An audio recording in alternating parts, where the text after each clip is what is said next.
Hey guys, in this video I'm going to show you how to get page ID in Confluence. Now the first thing I want you to do is just open up the space where your page is located. So let's go ahead and open up this one. And then what I want you to do is just locate your page. And I want you to open it up. So open up this one. This is a congratulations on a promotion. And once you've opened up your page, come to the top right, okay? You'll see these three dots.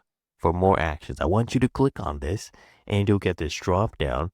And from here, I want you to click on Advanced Details and then click on View Storage Format. Okay?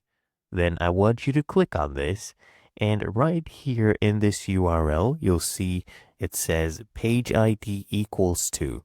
And these last few numbers, okay, these last 6 numbers, as you can see, this is the page ID. So that is how to get page ID in Confluence.